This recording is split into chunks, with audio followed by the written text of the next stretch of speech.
Alaisipan ngayon ang motibo sa pagpatay sa isang call center agent na natagpuang kalunos-lunos ang lagay sa talahiban sa Pasay. Tadtad ng pasa, bali ang leeg. Binusalan ang bibig at nakatali ang mga paa. Person of interest ang katagpuraw niyang nakilala sa social media pero posibleng may mga kasabot pa. Narito po ang QRT Exclusive Report.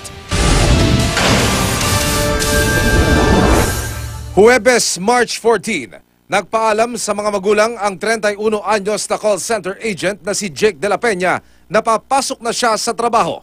Iyon na pala ang huling pagkakataong makikitang buhay si Jake.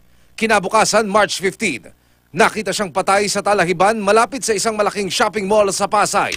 Sugatan ng bumbunan, puno ng pasa ang muka at katawan, binusalan ng face towel at ang paa. Tinalian ng 10 piraso ng tie wrap. Umpisa ng sobra at bali yung leeg. Wala naman tama ng baril, ng saksak, kundi bugbog lang, lumubo ito. Tapos pilay ang leeg, may pasa dito. Puro pasa po yung katawan ng anak ko. Hindi ko lang matanggap yung pong ibinigay sa kanyang parusa. Ginawa po karubal-dumal eh. Hindi, yun ang masakit po ang dibdib ko pagka naiisip ko po yun. Yung mahirap talaga kaya wala po kaaway ang anak ko.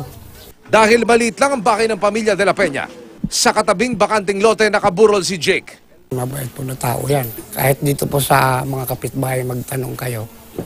Ang trabaho niyo po yan trabaho lang. Tapos pag uwi, diretso sa kwarto niya. Pag araw ng linggo, simbahan po. Si Jake kasing tao na hindi nagsasabi ng kung ano man problema niya. Sa investigasyon ng Pasay Police, ikinwento ng isang kaopisina ni Jake na may katagpuan daw siya pagkatapos ng duty noon. Bago daw sila maghiwalay, sinabi daw to ni Jake De La Peña na may kikitain siyang tao. Nakaano niya sa Messenger o sa Facebook. Nakilala niya. Person of interest ang sinasabing katagpo ng biktima pero posibleng hindi lang siya nag-iisa.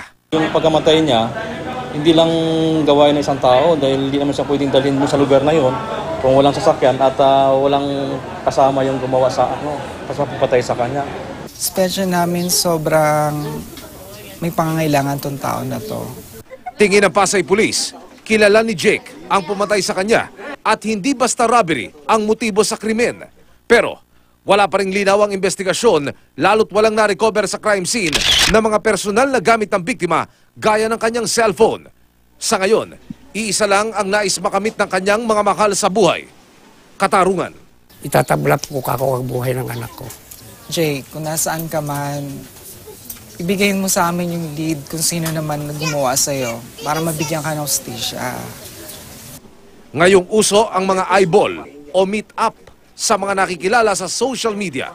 May panawagan ang pulisya. Kung hindi naman nakilala yung tao, huwag lang basta-basta makipagkita. Kung makipagkita na sila, ipagbigay alam nila sa pamilya nila kung sino yung kikitain nila para kung sakali may mangyari sa kanila, madali lang matrace natin kung sino yung gumawa.